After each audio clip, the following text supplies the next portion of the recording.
Welcome to episode 2 of me building my dream van conversion. I would like to tour and play in all 69 cities in the UK. So I bought this really cheap battered transit van, and I'm going to turn it from a messy work van into a living space that's heated and comfortable. So this episode we're going to be building the roof of the van and insulating it and putting a moisture barrier in. And the way that I did this, I think, is probably one of the most interesting things that I did in the build, because I've not actually watched any van build videos to see how other people do this. I've just done it the way that I think it should be done. I didn't want to glue anything to the ceiling or the walls of the van. I wanted to leave the paintwork intact. So I came up with this kind of cool system, which you'll see in a bit. So the tools I'm using here are a table saw and a table plane. Not everybody's going to have access to tools like this. I'm really lucky to have these. I think they came from my granddad's workshop many years ago, but that story might be apocryphal. I think if I had to do this without the table saw, I'd probably have to go to my local timber merchants and ask them to cut it, or just buy some off the shelf kind of pre-cut wood, or some tongue and groove or something. But I wanted this to be super thin because I didn't want it to add to the weight of the van.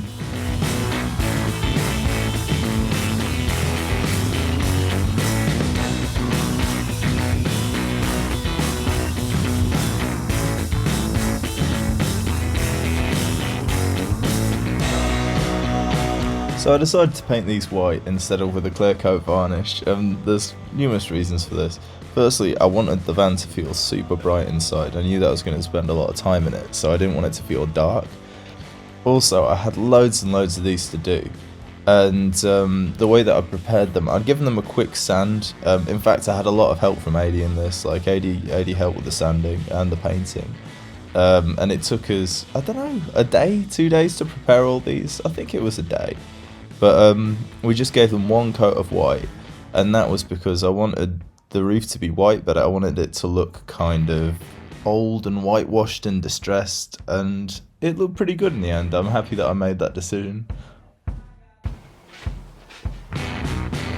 So this next piece is going to be a real challenge. So I need a piece of wood to screw the ceiling into, but it's got to go at the back of the van, and it's a sort of triple compound curve, so there's only one flat side of it, and that flat side of it doesn't really go up against anything.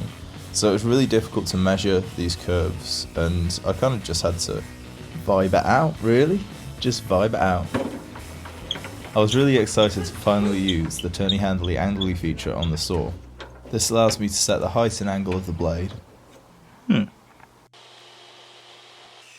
Interestingly, I already found a video on YouTube of a couple who'd done a van conversion of the same type of van, and he was interested to see how they tackled this problem.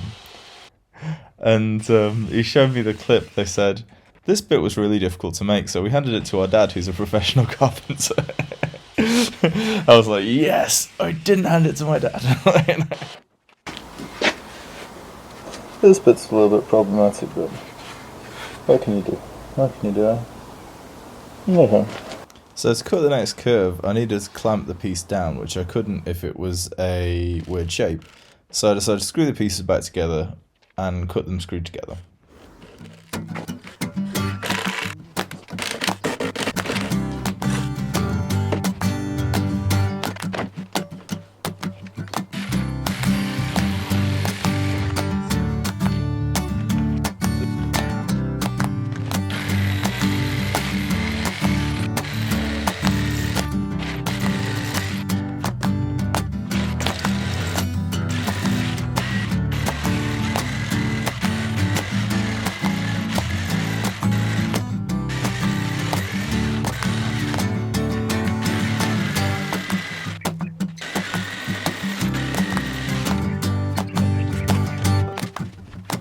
I can't remember what the heck I was doing here, but it was probably important. I don't know,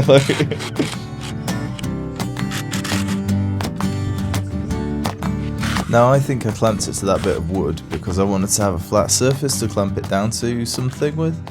But I think what I ended up doing here is just clamping it to the edge of the horse, which seemed to work. But we had a lot of trouble with it trying to keep it flat when we were planing it.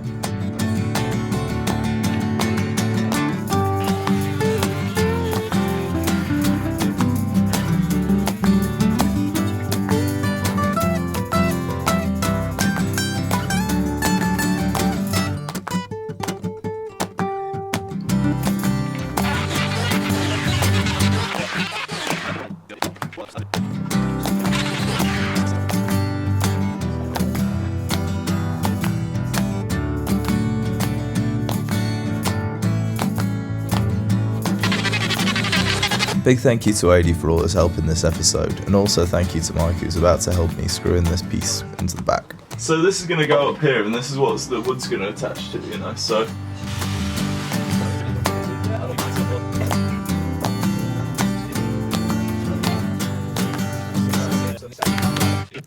I've drilled a lot of diagonal holes through the bottom of this piece for wire to loop round, which you'll see in a second, but I didn't film that for some reason. So what's going to happen, right, is that these are going to go across here through these little holes, and then this comes up round here and sort of ties off. And what this does is that this is the so all the insulation is going to come in behind. Oh, so it's going to sit on that wire? Yeah, basically. And the insulation rests on top of these strings. It means that you can take all the roof pieces down and the insulation won't fall out. I think this is where my van build's pretty different to everybody else's, because the way that I chose to hold my insulation up to the ceiling is with wire. I think most people would use a spray adhesive to do this. But I wanted it to be completely non-destructive to the actual fabric of the van. I didn't want to ruin the paint, I didn't want to ruin anything. And this could be taken apart and put back together again, completely non-destructively. By the way, I made these battens in the middle very early on in the build, and I forgot to film those as well. The wire tied onto screws at the top of the bulkhead. Well, gee, you're doing as good a job as I am, so I like it. So.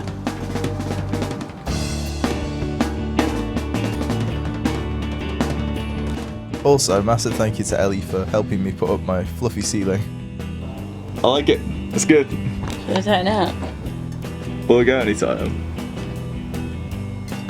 Oh. No, it's not. The first one that I did is the worst one. Worry time. Oh, it's quite a close call, listen. So it was time to find out if my genius roof idea was actually genius or a total flop. I didn't have a backup plan, so this was quite a pivotal moment. But it seemed to go really well. Is it a typical musician thing that I turn my van into a massive guitar?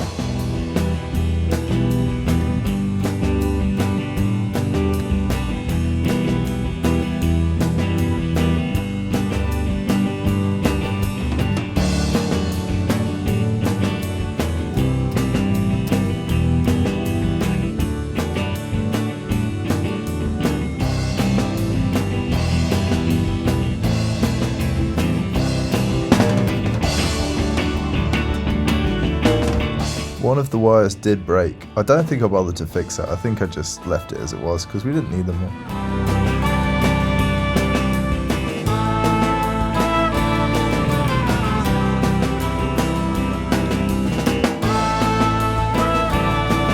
I think I mentioned in a previous video that this is PET insulation made from recycled plastic bottles. So this bit's recycled as well. I'm trying to use as much recycled material as I can. These rolls were for B&Q, but I checked around different places and they seem to be priced roughly the same.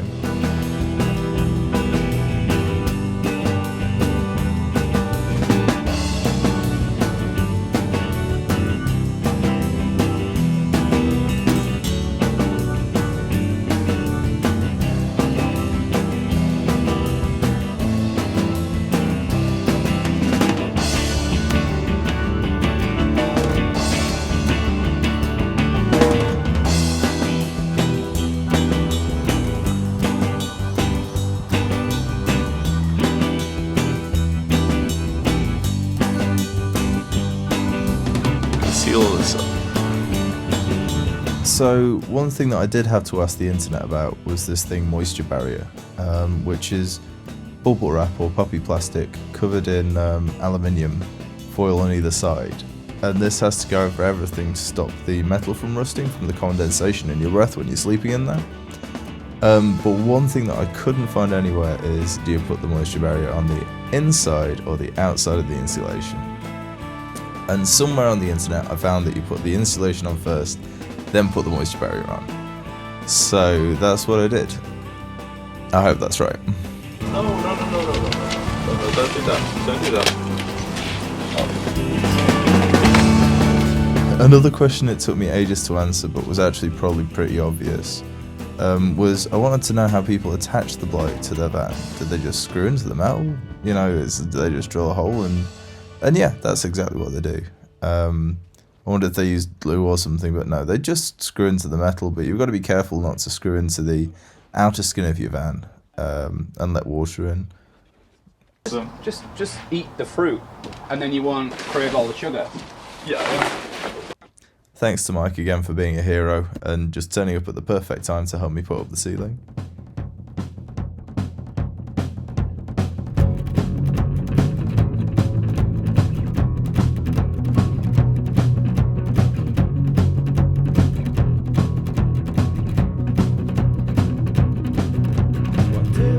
Time to go, we'll find it hard, but we both know. Well, you love me, but I love the road. I will always be free. You can't. So the next part of the operation was to attach the wooden slats that we made and painted with AD to these wooden ribs that we'd attached to the roof. And I'd also made a lip to go along the top of the bulkhead, which would receive the other end of the wood. And I didn't film that. There's so many bits and bobs that I didn't film looking back in retrospect that I wish I had done. But at the time we were building this so fast, everything was going so fast. And sometimes I'd just get carried away with something and not press record on the camera. This particular day as well, we were rushing crazy hard because I was going to go to this Witch and Pagan festival to play guitar at. And it's a really interesting gig. I'd never done anything like it in my life. It's the kind of experience that I wouldn't have known to seek out, but I really enjoyed it and I had a great time there and met loads of interesting people. But it was the first night I'd sleep in the van, and I knew from sleeping in my old van that if you sleep without a proper roof installed, then the condensation falls down and it collects on your face and it drops, it makes you sick, and I didn't want to get poorly, and I was travelling with a friend as well. I had a +1, so I invited my friend and I didn't want her to get poorly. I felt like I had a bit of a duty of care to make sure the van was comfortable and that it at least had a roof that wasn't going to dribble on us.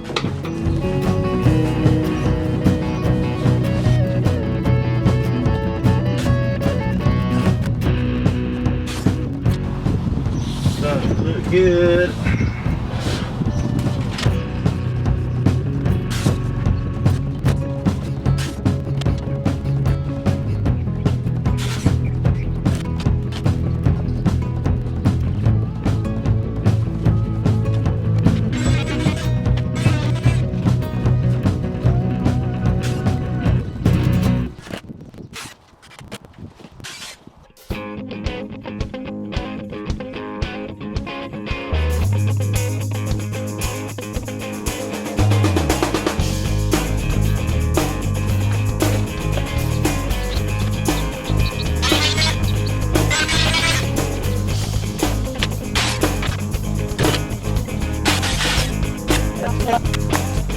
Now I am so happy with how this looks. I couldn't be happier. Like I love the different tones of white going together and like all the different pieces of the grey.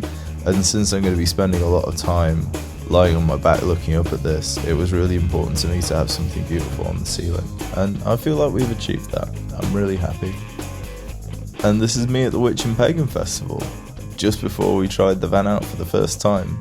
And saw how utterly freezing cold it felt without any heating. So unfortunately the music from this gig didn't really come through very well, otherwise I'd have put it on the internet already, but it's nice to have this little bit of footage to kind of look back on. First night in the van. Electrics in the air, moonlight paints a halo on your hair. You can always stare into my lonely pupils. I wonder what you think you'll find in there. You've a delicate smile, I don't want to break it, so I swear I'll take my time. Unfortunately, the wind started blowing a hurricane over the camera microphone, and those are about the best 20 seconds of sound we got from the whole night. But it feels a bit historic, because the whole point of building the van is so that I can go out and tour around the UK, playing in different cities, playing to new people, and hopefully getting my original music out there. If you're a super generous person and you support independent music, please consider subscribing to my Patreon. Basically, you pay £1 or £2 a month, and you get loads of exclusive content, and the money goes towards me making more art, because Without the generosity of amazing people, just great art can't exist. New art, fresh art, creative art can't exist. Everything just becomes a rehash of the past. Anyway, thank you very much for watching, and I'll see you next time for the next episode of my van build. See you soon.